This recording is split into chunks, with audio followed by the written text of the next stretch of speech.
Est-ce pour prévenir la récidive que la justice punit? Thèse: châtier un criminel a pour finalité non de réparer la faute, mais de le dissuader de commettre un autre crime. Antithèse: la peine n'a jamais empêché la récidive. La justice punit au nom de l'ordre, de l'équité et de la paix sociale. Thèse: la justice punit pour prévenir la récidive. En effet, il faut établir une juste proportion entre la peine et le délit. Une peine juste est une peine assez forte pour convaincre le criminel qu'il n'a pas intérêt à reproduire l'acte qui lui a valu d'être condamné. Premier argument: perdre définitivement la liberté est une peine dissuasive.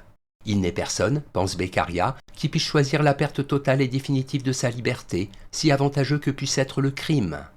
C'est pourquoi les travaux forcés à perpétuité, substitués à la peine de mort, ont toute la sévérité voulue pour détourner du crime l'esprit le plus déterminé, des délits et des peines.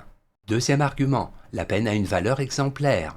La réaction sociale qui constitue la peine est due à l'intensité des sentiments collectifs que le crime offense, écrit Durkheim dans les règles de la méthode sociologique. La peine a donc pour fonction utile d'entretenir ces sentiments. C'est en quoi elle prévient la récidive en même temps qu'elle est la juste application de la loi. Troisième argument: l'impunité favorise la récidive. Il va de soi qu'une justice trop laxiste incite celui qui commet un acte délictueux à le réitérer si aucune sanction ne le condamne. La justice, ainsi que le pense Aristote, consiste à récompenser celui qui respecte la loi et la morale et à punir ceux qui, en l'absence de sanction, n'hésiteraient pas à commettre un nouveau délit. En bref, une peine est juste à partir du moment où, et en même temps qu'elle condamne, elle prévient la récidive. Pour cela, il faut qu'elle soit proportionnelle à la gravité de l'acte criminel commis. Antithèse: ce n'est pas pour éviter la récidive que la justice punit. En effet, à l'exception de la peine de mort, aucune peine, si lourde soit-elle, n'a jamais empêché un criminel notoire de récidiver. La justice punit non pour prévenir la récidive, mais pour prévenir le désordre social. Premier argument: la peine n'est pas dissuasive. D'une part, comme le dit justement Nietzsche, le châtiment endurcit et refroidit. Il concentre, il aiguise le sentiment d'être étranger, il augmente la force de résistance. Généalogie de la morale. D'autre part, il est certaines formes de criminalité, la pédophilie en est une, qui sont réitératives malgré les peines très lourdes dont elles font l'objet. Deuxième argument: la punition ne répare pas la faute.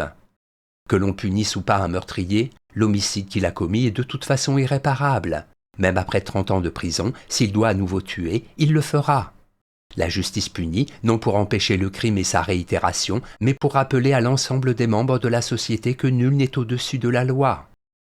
Troisième argument: il n'y a pas d'ordre possible sans justice. La loi est la loi. Quiconque la transgresse doit être sanctionné. La justice est bafouée si un crime reste impuni. Si la justice est bafouée, c'est l'ordre collectif qui est mis en péril. Qu'un seul homme puisse commettre un crime sans être inquiété, et ce sont les fondements même de la société qui vacillent. Dès lors, il ne reste plus de rempart contre la violence. En bref, punir a une portée morale et politique. L'application de la loi n'empêche pas la récidive. Là n'est pas son but. Il s'agit bien plus de réaffirmer la cohésion sociale, laquelle repose sur une justice sans faille. Synthèse: seul celui qui craint de tomber sous le coup de la loi, qui craint l'emprisonnement, la peine de mort, ne commettra pas de délit. Délinquants et criminels, au moment où ils accomplissent leurs méfaits, ne craignent pas la justice. Certains d'entre eux, malgré la peine qui les condamne, recommenceront dès l'instant où ils auront payé leur dette à la société. Cela montre que la justice n'a pas pour vocation de prévenir la récidive, mais bien plus de renforcer le lien social. En punissant, elle ne répare aucune faute, mais elle rappelle à tous que la loi garantit l'ordre et la paix sociale. Elle rappelle qu'à partir du moment où un homme transgresse la loi, il met en péril la société, cette société à laquelle nous appartenons et sans laquelle nous ne serions rien. Notes et commentaires. Justice. La justice n'est pas forcément juste. Les lois sur lesquelles elle se fonde peuvent être iniques. Dans l'idéal, justice il y a, dès lors que chacun est assuré que la loi, celle qui fonde l'unité sociale, sera en tous les cas justement appliquée et que celui qui les transgresse sera toujours puni.